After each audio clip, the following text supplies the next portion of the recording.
Good evening and welcome to Gaming with Scott presents Behind the Masks, a Southgate media production. In this series, our heroes remove their masks so that you, the listener, can learn more about the player behind the character. We discuss topics of interest and encourage our players to go off the rails and down the rabbit hole. We hope this helps our audience get to know us better. Discussions and insights begin just after this music.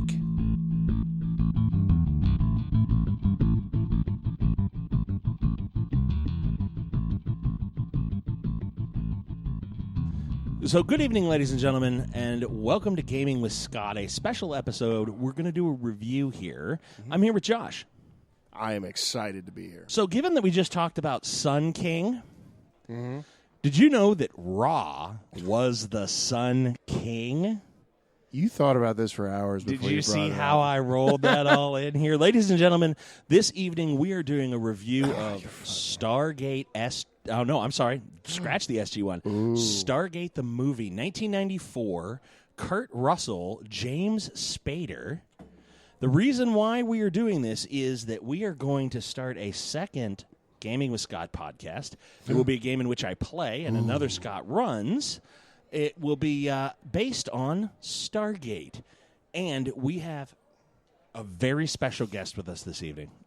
Ooh. Joshua Jackson. Not short bus. A special. Man who has never seen the movie Stargate. Until this evening. Until this evening. We had a special screening at Gaming with Scott headquarters. And Josh, what'd you think of the movie? I really liked it. with everything said and done. Knew nothing about Stargate before. Everybody talks about it behind my back, in front of my back, all that. Oh, yeah. And I had no idea what they were talking about, so you popped the cherry tonight. Woohoo. Yes. Well, we're glad you liked it. Mm-hmm. What stood out, or I'll ask it like I asked my son. What was your favorite part of the movie? What was your favorite part?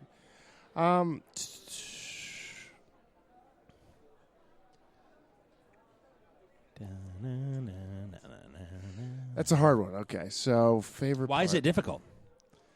'Cause Because there's just so many favorite parts. Well, I enjoyed a lot of it.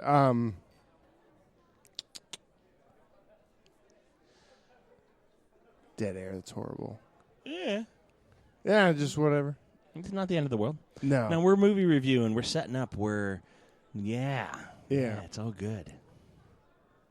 I love the theming of it, just the tie-ins with all of the conspiracy theorists of the past with ancient Egypt and where everything came from, and everybody's wrong. This is what happened, and aliens happened, and just playing up on that, and just all the nuances that they included to bring realism to it.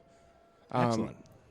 I can't tell you two other things James Spader has been in, but I love the linguist aspect he brought to it. Again, it spoke more to the realism for me, and the total dweeb or nerd or geek or whatever that he was.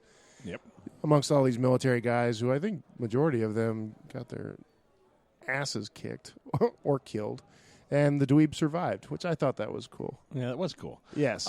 So it's interesting that you bring that up, and I'm glad that you like James Spader's character. You can name two other things that he's been in. That's it. Which two? Oh, for me, it's Stargate, which I just watched, and The Blacklist. You do know that he was the voice of Ultron, right? I can now name three things. There you go. Was he? I don't know if he was technically in, but his disembodied voice was present. And I thought what he lent to Ultron was amazing. I thought it was really interesting. But anyhow, I digress. This is not a James Spader love-a-thon. Face for radio, right? It should be, right? But Yeah. I love James Spader. But again, I can't name more than three things that I know that he's in, and that's in the geek culture is Ultron, Stargate, and Blacklist. And I love his role in Blacklist. I love him playing Red. I love it. And where's IMDb when you need it? Right. Yeah, exactly. And I'm sure we could go back and find other things, but I don't know what he did between 1994 and, He was on the 10th episode of Buffy the Vampire Slayer, or, that sort of crap. Yeah, exactly. Right. So we saw the geek versus the military, and it was very interesting because the story is that Jack O'Neill's son shot himself with the same service revolver that he had there in the opening scene. But he's getting ready to eat before anybody walks in. Precisely. And then they reactivate him, and he goes out on this mission, and the mission for Jack O'Neill is carry the bomb to the other side, make sure everything's good, send everyone back, blow up the gate. It's hilarious. They activated him to deactivate him, which was probably what he wanted. Right. And I mean, he struggles, and this goes on in the television show. He goes on to, have some issues in season 1 with the idea of, look, my son, I lost my son. This is not a good thing. You should, as Kurt Russell says, no one should be forced to outlive their children. Yeah. And so this guy's retiring, finger quotes for nuclear bomb. Yeah. This guy's retiring on his terms, coming out of retirement to go do the mission that he knows and General West knows he ain't coming back from. And if he can do something good and disconnect the tunnel, then we're good. I was going to say, it's sort of the irony as well, sending a suicide bomber to the Middle East. Is that weird? Right? I'm sorry. Yeah, exactly. Yeah, there's the Nijas are pissed with us again after that. Yeah, so there's that. That's a rather interesting take. But you mentioned that the dweeb lives, which was very funny. Buck, buck, buck, buck. For those of you who are fans of the movie. And another thing is when talking about nerd geek culture, the majority of the folks who love this movie is I think they could identify with James Spader, and they're like, I'm that guy. Exactly. That's me. Yeah. I can do that. Yeah. And I'm with a hot chick, so it's the best movie ever. Right. He ends up with the girl. He stays on the planet where he's going to teach him all this stuff. He's going to obviously enhance their society. Yeah. He knows he's going to teach everybody how to read and write. It's just such a good thing. Well, sure he will. It's such a good thing all the way around. The military types leave, and everything's great. So you asked the question midway through, do they come back to this planet? Yes. Okay. Now, for our listeners at home, the thing that we're going to end up running here is only going to be from the movie forward. So the concept of, hey, here's how this works. We've got all the TV show and everything listed up right there. That's not going to be part of our world yet. It's 2 weeks after the movie, and we're done. Now, on the television show, somebody comes back, nabs one of the military people, and we of course think it's Abydos. So, or it's the planet that they went to in the movie. So, should I spoil the first? Should I spoil the first episode for you? No, you want me to spoil? Okay. What ends up happening is Jack O'Neill, now played by Richard Dean Anderson. MacGyver, right? Really? Exactly. Tinfoil and toothpicks. That's all he needs. Done. Fixed. We're out. That's how you make Stargate work. Nuclear fusion. Ta-da! From tinfoil, a gum wrapper, and a rubber band. Don't you doubt have to twirl it like this, and then it goes zzz, No, power. counterclockwise, and don't doubt MacGyver. No, not at all. I loved MacGyver. I remember we would watch MacGyver when I was growing up. So they open the gate, and they're like, well, we can. There's an easy way to tell if the other side of the gate has been compromised. And General Hammond's like, well, how are we going to... And he says, open up the gate. So they open up the gate. And Colonel O'Neill goes and grabs a box of Kleenex, chucks it through the gate. Gate turns off. Kleenex? Remember? The hair, the glass. Achoo. Right? He's got allergies. So... Son. Like 6 hours later, the gate fires up, and they're like, oh, they got their machine guns, and they got their Gatling guns, and they got everything. And then picks up the box. It's now empty, and it says, thanks, send more, please. And it goes, sir, that's Daniel. We can go. We're fine. Yeah. And it's really this kind of cute, like, hey, this Kleenex is great. That's awesome. So he sends the facial tissues. Sorry, I should not have said Kleenex brand. Trademark. Oh. If Kleenex would like to sponsor the show, we'd be more than happy to. So, so then they go through, and they say, hey, somebody from the planet stole one of the military people. Like, what's that about? And Daniel leads them to what comes to be known as the cartouche room. Cartouche? Which is basically row after row after row after row of gate addresses. He took them to the yellow pages? That was the gist? Yep. That's funny. And he takes them to the yellow pages, so they record, they film, they photograph all of the addresses. They take them back, and they said, "Hey, well, we've tried a number of these, and they've come up bad, like they just haven't connected." And they say, "Well, I don't know, stellar drift. I don't know. Maybe their system takes that into account." And they go, "Oh, it's been 10,000 years since these things have been put up. Okay, well, let's take a look, and we'll reposition, and we'll do it." And when they adjust, they didn't carry the one. They didn't carry the one, exactly. Yeah. So when they carry the one, now they can go anywhere. Nice. And they've got this full list of addresses. Very cool. It's very cool. Now, we may get there eventually, but I think right now, as far as we are concerned, the gate only goes to one place. Okay. The planet we just saw, liberated, hooray! Mm-hmm. You know, the salute, the whole yay. Yeah. All right. So you like the movie? Yeah. Tell me about the technology. At one point you said, why do they only have 2 gliders? Yeah. Just talking about the pyramid ship, all that stuff, and it's like big, massive technology, society, all that stuff. Why do they only have 2 fighters? It made no sense. Well, there's the Deadpool take of, oh, so you couldn't afford more than 2. Got it. So it looks like your studio couldn't afford a dozen of these. Which is kind of cool. Touche. Yeah, 2. From there, we run into, fill her back up if you want. Yeah, it's all good.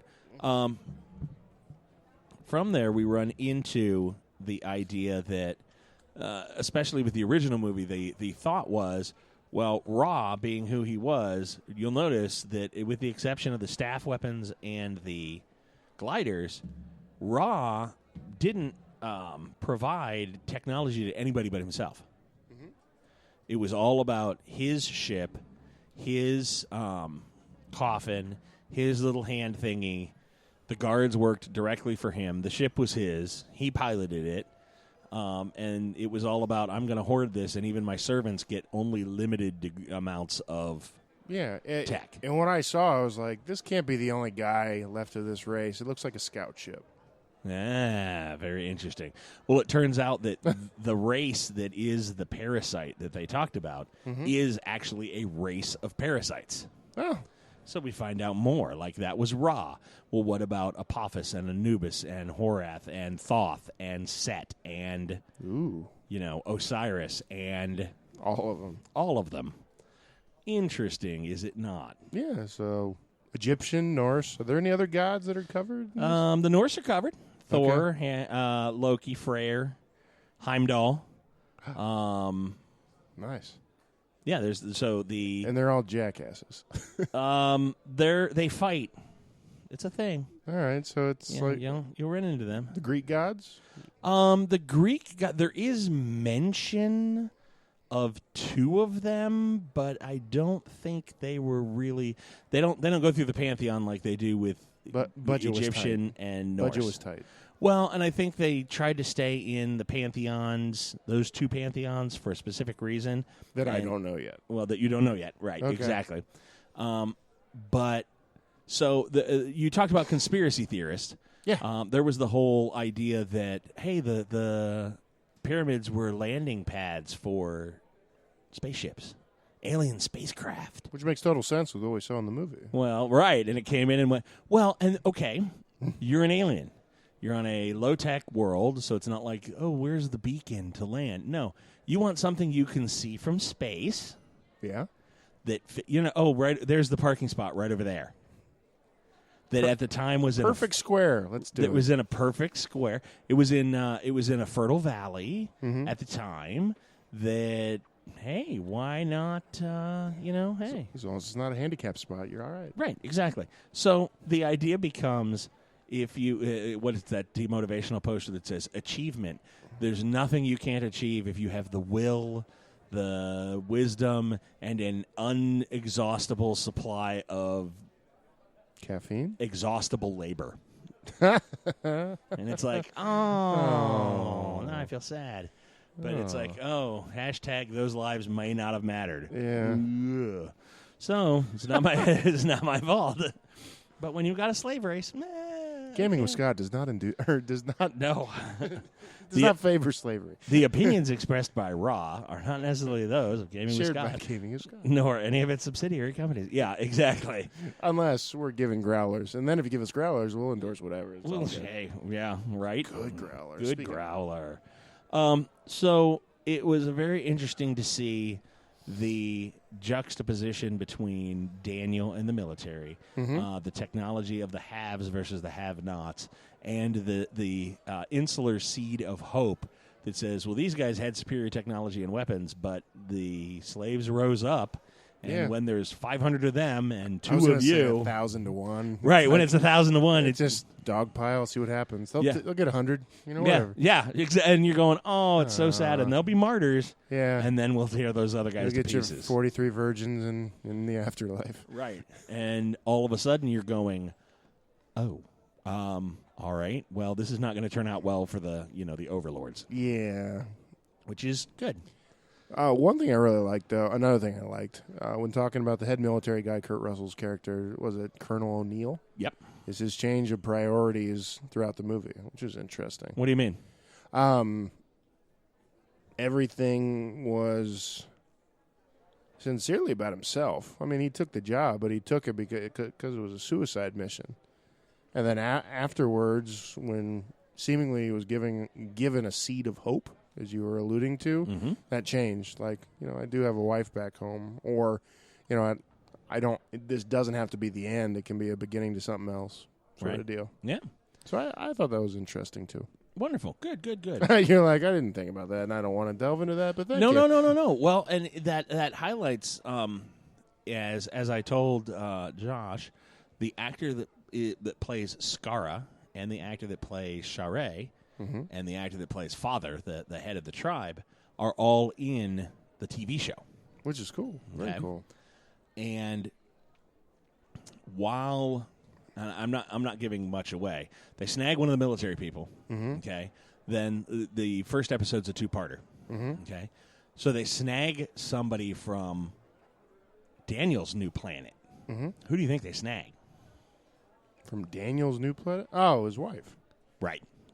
Yeah. Right? You saw that coming a mile away. I was like, yeah. His wife. Well, given those 3 characters, who would you snag? Yeah. Exactly. The one learning disabled guy in the first one, he got blown up, so he wasn't taken. So couldn't bet him. He didn't wander off chasing fireflies. Yeah, exactly. Is that wrong? Yeah. They killed him, but they didn't kill Forrest. What Too the hell? soon. That's BS. Yeah, right. Too soon. Jenny. Oh, so how do you say that in Arabic or Egyptian dialect from 1,000 years ago? Sorry. So they snagged Daniel's wife, and needless to say, he now has a reason to start hunting these things and to try to get his wife back. Nice. So instant investment. Right, exactly. For a dweeb who's never known a woman.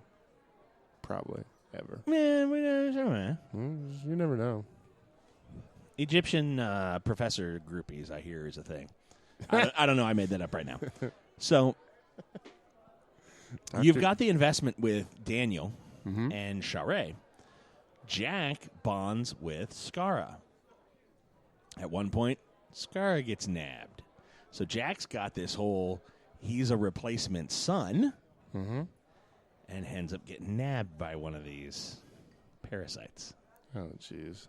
So, instant investment. But it's interesting, like you said, no, there is the road to go down of, okay, he bonds with the kid and realizes, okay, there are other, when he's like, no, that's dangerous. Don't, put the gun down, do the thing, take the guns away. He has a sense of investment with Skara that grows on him. And again, I think leads to the idea of, okay, well, there is more here than I can go home. I think I'm going to be okay. Yeah. So it's good stuff. Agreed. And one thing I don't understand, and I don't know if anybody can answer this, but it's like, they had a 10-year movie series, but they never made a sequel to the movie, correct? Or no? Like I said. Because they didn't go that in-depth in almost anything with this movie that I felt. Well, that's true. And it was a standalone that they were going to do a sequel to.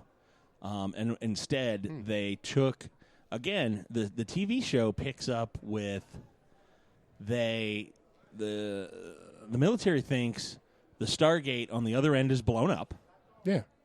They think it's the only place it can connect. Nobody told them. It's okay. Right. Nobody told them. Don't ask, don't tell. Right. And he went back and went, hey, the bomb went off. Daniel stayed behind to set off the bomb. Yeah. Nobody told him. There it is. He opened the gate for us. He talked me out of it. We're good. We killed the threat. Yeah, we killed the threat. The threat is gone. Which is true. And then the gate opens up, and it's like, that gives us 10 years of inspection on where the movie leaves off. Okay. With that, around season 7, 8, 9, 10, there are 3 other movies. One that deals with the past, one that deals with an alternate timeline future, and one that deals with after season 10 ends. Interesting. So, because there was a little bit of outrage and people were like, we need to know what happens. So they ended up filming these to go, hey, we can make lots of money. So the last season 10, was a cliffhanger ending? Is that the gist? A little bit. Okay. From a novice who knows nothing. I'm ignorant. Well, and by the time you get there, you'll just be like, you'll chew on the furniture. Like, what? I have to know what happens. And they're like, oh, there's a movie. There's a movie that wraps all this up. It's okay. Don't worry about it. All right. And you're like, oh, okay. Whew. All right, I'm better now. Well, and that's what I was trying to tell you earlier was around season 6, season 7, they weren't sure it was going to get picked back up. Really? So the end of season 7 is written like it's the end of the season, the end of the series. Well, follow-up question. So I know this was sort of a cult TV series or following or whatever.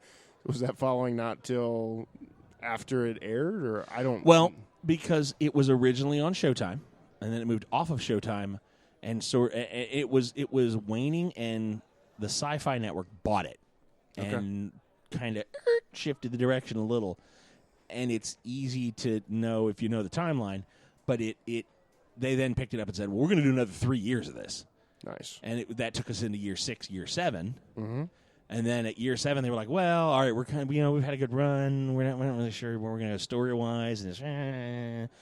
And there was question. So they wrote it in the idea of, gee, if we film this last episode and nothing else happens, like we don't want to leave everything up in the air. We're going to write a close-ended season. And so it's like, whoa! Then they did the same thing in season 8. Mm-hmm. Then they did the same thing in season 9. And then finally it was like season 9, season 10. We knew both of those were coming. It was like, oh, okay, great. But it was, you got like, it was either 6, 7, 8 or 7, 8, 9, where it was, there were like 3 seasons running where it was like, dun, dun, dun. Oh, big finale, because we don't know if we're going to get any more airtime. Nice. Which made for a really, there were some nail biters. I mean, just you came to the end of the season going, wow. And it was really interesting because for at least one of those years, the battle comes back to Earth. Like the idea of, oh, really? That's where you guys live? Great. We're going to come over and punch you in the face. And it's like the brawl on the front lawn, and you're going, well, that's not good, and it's just like, well, how's this going to play out? And it is some of the best sci-fi TV that I've seen in any Star Wars, Star Trek. Really? Oh, yeah. When they're like, okay, we need to hold this position. That ship needs to stay right there. Protect that ship, no matter what. And you're just going, how in the hell is this? And this battle breaks out around this one spot, and it's like, what the hell? Amazing. Seems very Battlestar Galactica-esque. It's interesting that you say that. Is it? It is, because there's a few writer crossovers, there's a few inspirational bits that you can say, oh, okay, this very much foundationally laid the groundwork for some of the plot and plot twists that you see that were inspired that lead into Battlestar. I mean, Battlestar I like it. took some Stargate elements and gave them a darker twist. And I think that if Stargate had not paved some of the runway, I don't think we would have seen the remake of Battlestar Galactica that would have been A, such a success, and B, as dark and gritty. I mean, I liked it a lot. No, I definitely just want to go watch the TV series and binge over the next month. Oh, yeah. I think you should. Gotta find out where to get it, but I'm all right. Amazon Prime. Ooh, shout out. And maybe Netflix. I'm not sure. I think it might be on there. We'll check your later tonight. Nice. And we'll go from there. So it was good all the way around. So let's talk. One thing my wife did want me to bring up was, and I'll be interested to hear what you think about this. Okay. My daughter's take on the movie. Okay. I have an 8-year-old daughter by the name of Katie. Katie didn't like the movie at all. She was just like, whatever. I don't care. Couldn't care less. We started watching the series, and she loved it. Okay. She was all over the TV series. And we were like, well, Katie, I thought you didn't like the movie. And she's like, no, I don't like the movie at all. And we went, well, why do you like the TV show and you don't like the movie? And she said, well, there's nobody for me in the movie. And we said, what do you mean? And she said, well, in Stargate SG-1, Samantha Carter is the scientist who fires the gun, who does the fighting, who's really smart and really strong, and she's the kind of girl that I want to be when I grow up. This whole movie was based around patriarchal themes. And she said, and there was none of that in the movie. That's very insightful, actually. And I was like, jaw bounce floor. What? But it's true. Yeah, she had no role model in the movie. Yeah, I mean, she had Daniel's wife to a point. No, I said, yeah. I'm trying right, and you're like, okay, square peg, round hole. Right, and you're going, okay. Catherine Langdon. The matronly who was there for 10 minutes? Who was on the screen for 10 minutes? Yeah. The Daniel's wife who came in and just sort of stripped down because we thought we were serving him to a god. Because she's getting a business. Right. So, and that was it. Those are like the only female roles. You know, there's the other computer lady, but like she was on the screen for less time than Langdon. There's the little alien kid, androgynous alien kid who is the host to the King Alien. I mean, if you wanted a role model, that's the one. So and she had no one to identify with. That it was the same problem that my son Nicholas had when we walked out of Star Wars: The Force Awakens, and he said there was nobody on screen that looked like me. Really? Well, there was Rey, the female. There was Poe. Poe wasn't really. He was second. They must have left a lot of Poe on the cutting floor because I'll tell you what, he wasn't. He had a scene or two where he flew, and then that was it. Like it wasn't Finn. Okay. Yeah. And he didn't identify directly with Finn. He didn't identify with Rey. Harrison Ford's old. Harrison Ford was the adult. He was old. Harrison Ford was the parent. So there's Dad. Yeah. And there's the mother parent in Leia. Mm-hmm. So he's not a big dark side kind of guy. So he's not going to identify with Kylo Ren. Mm-hmm. And he said, walking out, he was like, he looked really unsure. Like, I'm not really sure how to feel about this because there was nobody there there was nobody that looked like me. There was nobody he could identify. Nobody he could identify with at all. Flip side, Stargate. Mm-hmm. My daughter was just completely nonplussed because there was no female for her to identify with. She loved Samantha Carter. She wants to be like Samantha Carter when she grows up, which means she wants to be an astrophysicist in the air, a colonel or a major, Samantha Carter, astrophysicist, Air Force officer. I'll be okay with that. As long as she pays for Dad's nursing home, whatever. No, she'd be like visiting other planets, kicking ass, taking names. Yeah, I'd be with it. Good stuff. I'd be like, yes, you can go into Cheyenne Mountain, which, by the way, is very funny. Cheyenne Mountain, home of the Stargate. We all know that. I want to go out and take the tour of Cheyenne Mountain just to see the complex and do the whole thing. And about 2/3 of the way through the tour, I'd like to raise my hand and go, excuse me, when are we going to see the Stargate? I'm just curious if we go down to level 28. Can I go see the Stargate? Can I just, we don't even need to fire it up. Don't even need to fire it up. You know what? I just want to touch it. Is it extra money? Take my money. Sure. Is it money? Is that a thing? Take my money. I will gladly pay for the deluxe tour. Yeah. Good stuff. I would be absolutely fantastically just. But no, to your point though, I can totally see that within that movie. The 95% male-dominated movie. Oh, absolutely. Which means that 90%. which is interesting because that means there's a 50% demographic that they cut out of that movie.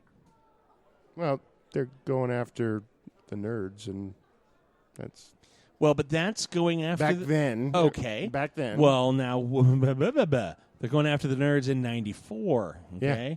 Nowadays they're going after the nerds that just remade Ghostbusters and they've got 2 women on the Ghostbusters. I thought they were all women now. Or whatever. I don't know. I think they're two that I looked at the picture and went, she's a female, and she's a female, and I didn't look at the other ones. No, I think it's fantastic. Totally all-female cast. Oh, is it really? Yes. I did not know that. Yeah. That's totally cool. And you couldn't pay me to go see that movie. Well, but is that the sexist part of you? Is it sexist to hit you? Is it more sexist not to hit you? You know, that's a Deadpool conundrum. However, I didn't see anybody I could identify with in the trailer. Oh, now I feel sad. Yeah. So, but that comes like, okay, 1994 versus 2016, like all male cast with no women at all. 2016. That's not going to fly. It's going to go over like a brick balloon. We overcorrected. Well, and it's got to be in the middle somewhere. Well, and it could be, but you start to look at the numbers and you go, okay, you want to hit both demographics. Well, then show a kick-ass female. I mean, it can happen. Yeah. One male, one kick-ass female, one transgender. No, let's not get crazy here. And then the linguist. So we're going to go in, and I'm going to be playing the senior military officer. Okay. Probably a major, captain, maybe a captain. Captain will probably go in there. You're going to play a junior grade military officer, maybe sergeant. I don't know. I don't know where he's going to put you. And we too are going to be the military wing of the team. We are going to be SG-10. Nice. I'm already working to have patches made. Wait, time out. That doesn't mean that the previous 9 died, right? No. Okay. SG-1 is Colonel Jack O'Neill, Major Samantha Carter, Daniel Jackson, and Teal'c. Mm-hmm. Okay. And the funny part is the SG teams are typically 4-person teams. So we had 5 players. We've lost 1. I think that if you're going to go with a 4-man team or a 4-person team, yeehaw. Now, curiously to your statement, our 4-person team will be 2 men and 2 women. I like it. Nice mix there. We found 2 unicorns in the forest when talking about doing tabletop gaming. Feed them, keep them safe. Everyone wants to see them. Yes. Exactly. Give them chocolate. Ladies, we love you. Mm-hmm. Chocolate has theobromine in it. Unicorns can't have theobromine. What are you thinking? Anyway, moving on. My brain hurts. So interesting. They will be playing 2 civilians. Okay, it was originally supposed to be 3 people, 2 females and a male, and they were all 3 playing civilians. So what we're going to need to do is bring the civvies in and bring them under our wing. Oh, this can't go wrong. This can't. No, nothing good. Nothing bad can come of this. Yeah. Notice how I slipped up already. Amazing. So we're starting out in a patriarchal society. So we start checking out in a patriarchal society. They can cook though, right? I don't know. We got field rations, dude. What do I care? So, So we're gonna make this non-sexist. We're gonna make this happy and accessible to everyone, and we're gonna have fun role playing. Yeah. All told, where do you think the story's going to go? In other words, we open up, and our first goal or our first mission will likely be back to that planet. I think the simplest answer, and the one that sticks out to me the most starting out, is that the 2 military officers find that they have a human side or a emotional side, or they're not just, goal, ends justify the means, Machiavellian aspect. And then the 2 women. I don't even know what you just said, but go ahead. You will find that out about yourself. Is that what you're saying? I'm going to stab you. You want to unearth that about your character? And I will cut you. No, the moment for you. The 2 military characters will find that they are not just these killbots, these whatever. They have emotions. They have a human side. Mouth. Well, I'm just saying. And the 2 civilians will find out that they're stronger than they think that they are, and blah blah blah, and they become Wonder Woman or something. I don't know. However, what do you think the impact will be on the society or the civilization when we go back? We just helped them blow up their god. Mm-hmm. Okay, we haven't even talked about the religious implications. Okay, from the atheists out there who went, well, there is no God. Well, no, not now. We blew him up. I would think we would be revered as another form of God or whatnot to them because we helped liberate. Well, okay. You're right. We helped liberate them. So we go back. We are the military. Shall we set ourselves up as gods? Is that the plan? Is that what we're going to do here? You just posed a different question. I did. That's what I'm asking. Well, should we be gods? No. Corporal? No, because Why not? then it's imperialism, and we're screwed. Well, what do you mean we're screwed? Because they just killed their gods. Are we gods? Because they always revolt. Oh, because we just saw them revolt, and we're like, oh, they're going to do that The again. Aztecs, the Mayans, they didn't survive. So what you're saying is if they get too out of line, we should just eliminate them. That's what you just said. Depends on who them are. Them, the people on the planet that Daniel Jackson stayed behind with. The ones who can't read or write? Yes. Nah, they're all right. So should we teach them how to read and write? Only if they're like that one learning disabled guy. He annoyed me. Shoot him. Well, he died, so he's fine. Oh, then I'm good. We're good. Whatever. Okay, so we're going to set ourselves up as kings, gods, king. Which one? Foreign dignitaries. Foreign dignitary. So not gods. No. How about kings? We're going on a Well-to-do mission. ambassadorial. Yeah, there you go. Can we at least, Yes. Okay, so we go with that. visit the local houses of pleasure? Whatever the case may be. Well, they did offer women as soon as they showed up. I don't think they're going to do that when we show up. Well, not with a negative attitude like that, Scott. Oh. Well, and I kind of know the guy that's running it. He's not going to make life easy for us. Or if he does open up with, well, here's some scantily clad women, I am immediately going to be suspicious. Because they have razor blades in secret areas. Right, That you don't I don't. No. You don't. Then you're back in Nam, and Let's it's not good. do that at all. No. Flashbacks. So, trigger warning. So, anyhow. So, I don't want to go too, Clockwork Orange here. But anyway, Apocalypse Now. Oh. Charlie don't surf. So, anyway. You know what the hardest part about? Never mind. I'm not going to ask that question. You don't lead him as much. So, So what else? So, all right. So we're going to set ourselves up as kings and dignitaries, Mm-hmm. or at least dignitaries.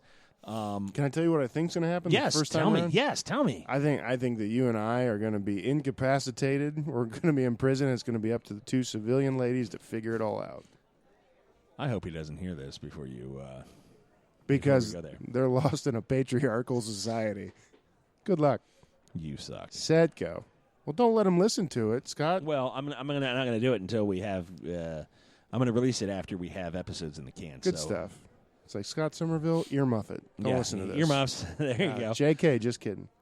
Although But that's probably how it's going to go. You are like a mind reader. I can see. We're not going to have weapons. We are never going to have weapons, and the only weapons they're going to have is like a bow and arrow or a big pointy stick. Figure it out. So the linguist will have a big pointy stick. What are you going to do with it? I'm going to talk my way out of it. You would. Fast talk. I'm going to just keep talking and hope that the stuff I say now makes up for all that stuff I said 5 minutes ago. You're funny. You don't know how often that works for me in role-playing. But it would be hilarious, though, if you were the linguist and you still didn't quite have the dialect that they spoke. Oh, no. It's like, yeah, no idea. It's like... Stab him with a Buick. With a what? With a belly button. With a what? Yeah, that's a B word. I know it is. Oh, it's a dialect thing. Sorry. Yeah, it's okay. Oh. But the emphasis on the wrong syllable happens all I the time. hate that. Yeah. Hate when that happens. But yeah, that's probably how the first episode or the first episodes are going to go. So you and I are probably going to be bored. And the military guys have to talk their way out of stuff and have feeling.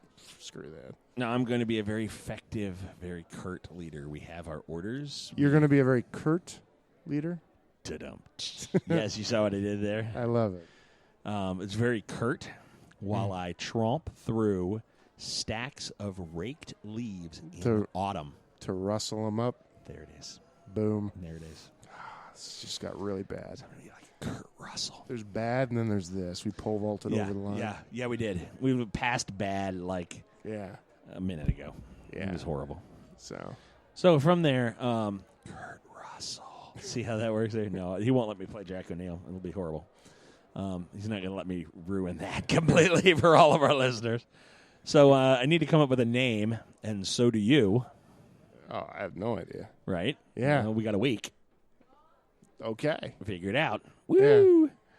All right. So what do you want to do? What do you want to know? What do you want to learn about? What do you want? You're like, I had this question coming out of the movie. What was this thing with that one thing with the other thing? Well, one of the things, the main thing that I didn't like about the movie is that even though it was 2.5 hours, I feel like they didn't go more than surface deep on anything, which you explained a little bit, I think. Right. Well, and it's very interesting in that there's, the first 3, 4, 5 seasons are very informative, and they really go much deeper into. But you're right; they only skimmed the surface of so much. Yeah.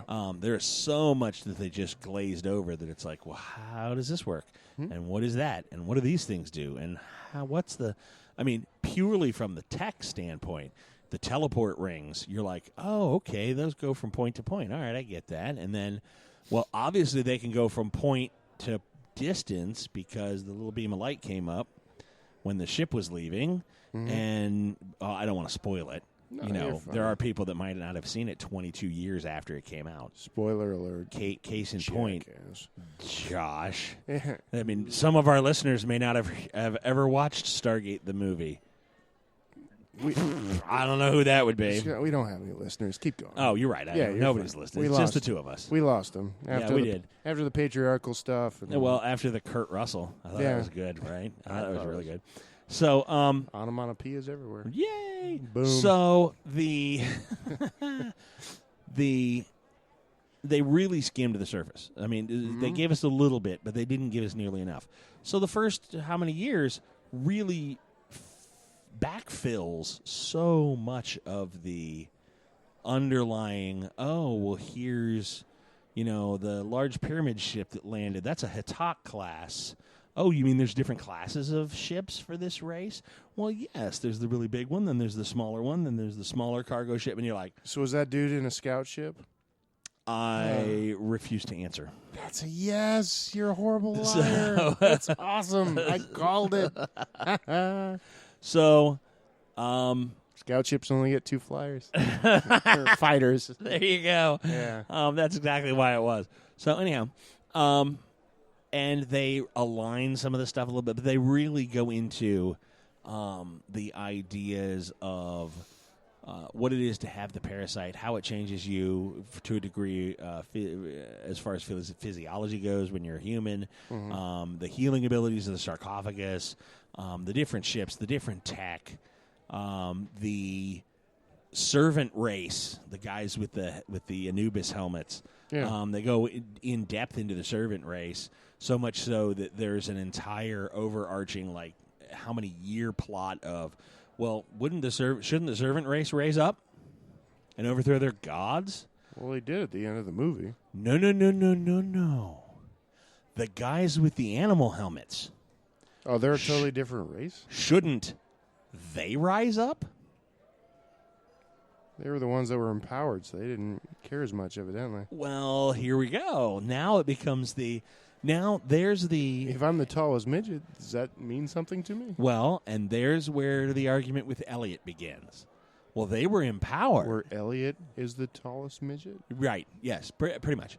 Love it. The idea of, well, wait a minute, those humans were empowered in some way, so why would they ever help the regular slave people? Well, with every dictatorship, for the people who get the scraps at least, are like, you know what? It could always be worse as you look at these guys behind them underneath the pyramid. Which is Elliot's problem with the system we live in today, that, hey, if you work within the system and you're the guy that gets the scraps and you're the one that says, hey, it could be worse, I'm not doing this, don't you have an obligation to help everyone who's less fortunate than you by helping overthrow the system? If you have that moral compass, then sure. Everybody has a different one. And that's the question. And that's the morality. So there's a large morality component to Stargate. I mean, there really becomes okay. Or even worse, let me ask this question. Like you said, Ra seems like he's not going to be the only one of his race. Mm-hmm. So what does nature abhor? A vacuum. They just killed off Ra. Ra obviously controlled at least one planet. So something will take its place. Well, then did we really help those people on that planet? Or did we really doom those people? Because the rumor is there's always a road worse than the one you're traveling on. True. So Donald Trump. Did we help them? Or did we hurt them? I'll have to watch at least season 1, and I'll tell you after. At least season 1. At least. You got to work through season 1. Season 2 is when it really takes off. All right. But season 1 is good. Yeah. And it kind of goes in a million different directions. Then you're like, what? And then it kind of focuses in season 2, and it's like, ah. Well, and I have a question for you. Yes. Ask away. So when talking about the different uber races of aliens within this TV series and even the movie, everything you sort of outlined in a very, very loose fashion to me was you just keep finding alien races that are more and more superior, correct? More powerful, whatever. Why do they give a shit? Or why do they care about humans? Just because their bodies are easily repairable? Which was fantastic. I absolutely loved that. Well, apparently, the race of beings that Ra is a member of took folks from Earth and seeded them all over the galaxy. Oh. Multiple gardens. Multiple gardens, exactly. And then... with lots of hoes. Woohoo! They then use those exact same folks to wage war on each other. Okay. Again, achievement. How much can you get done if you have an inexhaustible supply of slave labor? It's like the video game Civilizations. Sort of, very much so. Yeah. Well, and then there's the idea that he said that mineral that they mine for us, we're going to add that to your bomb, and it'll increase its potency by 100-fold. And they had like a handful of it. Yeah. Okay? When that element, which is found on other planets as well, is mined and then refined, that was just the raw ore. We're going to tape it to the outside with some duct tape. When you refine it, it is like 1,000-fold. So there's weapons potential. There's energy potential. There's all kinds of nifty keen stuff that you can do with that stuff. And that becomes one of the coin of the realm that people fight over as a resource of power. Do they call it spice? No. They should. They call it naquita. What? Naquita? Naquita. Very good. You get there. It's the stuff of Stargates. Okay, fair enough. Leave it alone. Leave it be. You'll love it by the time you get to season 10. You'll be like, Naquita's awesome. It's way better than Naquadria. You don't know about that yet. I don't. And you won't. Not until season 5. Jesus. All right. And you're like going to be like, bring back Daniel. Anyhow. Does he die again? Just once? Well, he already died once, and he comes back. He comes back again just once? Is that what you're asking me? I don't know. Is that what I'm asking you? I don't know. That's what I'm trying to clarify. How many times does he die and come back, Scott? I can't answer that. A lot. Yeah, I'm not Man, saying. I'm not keeps saying. a licking and keeps on ticking. Well, and then there was that one episode. Ew. Anyway. What? Well, think about it. Let's say, okay, so we know waterboarding is not quite effective, right? You have to define effective. Well, but it will drive you nuts, right? Yes. So you waterboard him to death, right? So he doesn't come back. No. He doesn't come back in one piece? No. Then you bring him back with the sarcophagus. So you can kill him again. And then you bring him back with the sarcophagus. So that then you can kill him again. So it's... And you keep doing that until you're bored, I guess. Woohoo! So that sounds like hell. If there was one. Funny you should say that. You know, there's a planet. You know, I'm getting ahead of myself. You should probably watch the television show. Called Hell? H-E-L? Funny you should say that. Could be. We made a great guy named by the name of Ball. Good guy. We like him. He's not a good guy. No. Now, He's a yes. great bad guy. So now I definitely want to go watch this stuff. Yeah. Yeah, it's all good. Take me a month. It's all there. It's like, yeah, baby. How many episodes are in a season, roughly? Roughly 24, 25. Yeah, it's going to take a while. Yeah. Hour each, 45 minutes? Yeah, hour each. Yeah, it's going to take a while. Yeah, 46 minutes each. Oof. So 46 minutes times 25. You just made that up. 46? 46 minutes each. You're making stuff up. Dude, I've got the entire season. I've got the entire 10 seasons on DVD. Where is it? Let me take it with me. You want to take it with you? No, I don't. I can find it. I was going to say, because literally I can give it to you tonight, and you can take it with you. Depends on where I can stream it. Right, exactly. Yeah. So trust me, I know. Okay. About it. It goes 28 episodes, 26 episodes, 28 episodes, 28 episodes, 31 episodes, 28, 28, 26, and then I think 31. If we have any listeners out there, I want you to fact check this. Fact check that. Make sure. Bring it. And then you tweet Scott Toriano and tell him At he's Gaming with wrong. Scott, tell me I'm wrong. Do it. Do it. He needs to be told. I do. It needs to be brought in. Okay. So, give me stars out of 10. Or, no, stars out of 5 out of 10. What do you want to do? Give me a rating Let's system. go 5. Let's go 5. 5 stars? No. 8 stars out of 5? Yeah, 8 out of 5. No, I'd say 3.5 just because it didn't go deep enough. All right. It didn't- I know what you mean when you say that. Yeah, That's what I'm saying there. It didn't penetrate enough. Yeah. I would have given it 4 out of 5. Okay. Because you're right. There's some stuff that they didn't cover. There's some stuff that made you go. Yeah. However, as I gave you, when you backfill, if you gave it 5 seasons with Stargate SG-1, it's my favorite. It is better, in my opinion, than Next Gen or Deep Space Nine. And you told me that. It's I still better don't than believe Star you. Wars. It's my number 1 fan favorite for sci-fi television. It's pretty high praise. Just saying. I mean, I like this better than Babylon 5. I like this better than Deep Space Nine, and I like this better than the Star Wars trilogy. I have a confession. Yeah. It's a pretty big confession. Oh no, you're not gonna. Okay. I've braced myself. Go ahead. So I've never seen Babylon 5. I hate you. But I take it as good. I hate you. Hey, the whole Okay. nerd aspect, I didn't really hit that until early 20s. So here's the deal. Here's the deal. Babylon 5. Don't hate me. The captain in season 1 is a dramatic actor. Okay. He introduces all of the races in the space station and kind of lays a good foundation, lays some serious runway. Okay. Mm-hmm. They did some focus groups and some feedback and found out that no one liked him. So they just Killed him. got rid of him. Like, hey, he went he went away. Oh. He went over there, and hey, we're over here. Hyperdrive accident. Oh. No, it wasn't even that. It was just like Exit stage left. he just went meh. So this new guy's here. I mean, literally, it was like Pulled and a Christopher Eccleston. here's the new guy. Yeah, it was literally like I'm done. Look, new guy. Oh. Like it wasn't even like goodbye. It was like.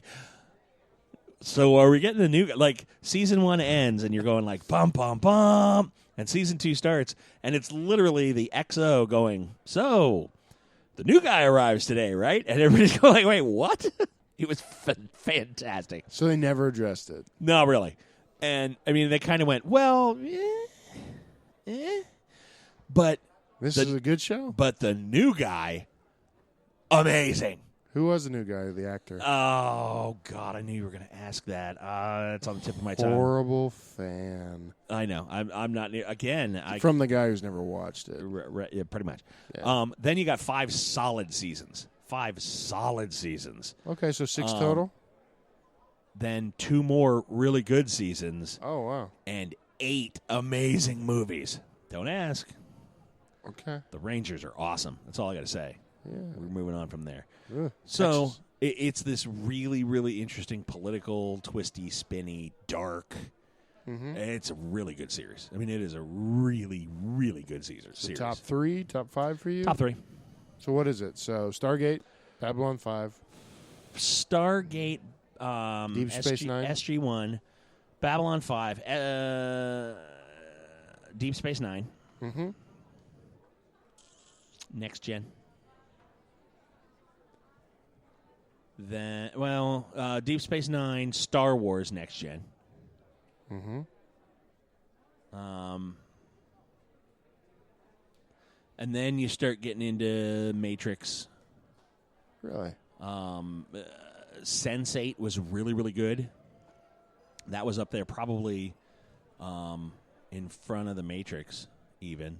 Mm-hmm. Because it was the Wachowski brothers and Michael J. Straczynski, the writer of Babylon 5. Nice. So anything Michael J. Straczynski writes, I will watch. Okay. You can be like, and then the guy read the phone book for a half an hour. Dude, I'm in. Did this guy write it? I'm in. I literally, if it has his name on it, I will. Have you watched Sense8? No. I ought to slap you. Don't do that. Oh, my God. It's so good. I'm trying to think what my top 3 is now. Okay, what's your top 3? What is it? 1, Next Generation, just because I grew up on it. Okay. That was number 1. 2, Star Wars, and 3, Battlestar Galactica. New one? Yeah. Yeah, you new got one. to throw the new The new Battlestar one, in sir. there. It's just, I thought it was awesome. It was Yeah, amazing. that's top 5. That's Oh, really no. hard. All right, what's your 4th and 5th then? All right. Jeez. Well, because it's Stargate, Babylon 5. It's really good. Mm-hmm. Deep Space Nine. New Battlestar is in there. No. Stargate SG-1.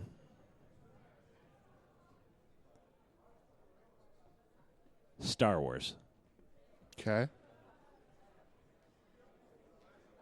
Babylon 5 and Deep Space Nine are very, very... They're tied for third. Because... You can't do that. If Deep they're Space tied, then Nine- they take up a spot. No. If they're tied for third, that means that your next one's your 5th one. No, Yes. because they're both space stations, and Babylon 5 is a darker, grittier. It's really, it's hard. That's Scott T, don't hate the player, hate the game. Figure it out. okay. Then tied for third is Babylon 5 and Deep Space Nine Okay. for different reasons, but they're both space station sagas, which are really good. I mean, they really fold in the characters. But anyway, and then my 5th. Because that mentions Star Wars, Star Trek, Deep Space Nine, Babylon 5, and then I feel like I'm missing like 2 or 3 big ones. you got to go with Battlestar Galactica then. It's 5. Really? Yep. And with me, Next Gen, Star Wars, Battlestar Galactica, Deep Space Nine. This is 4th. Oh, okay. 5th?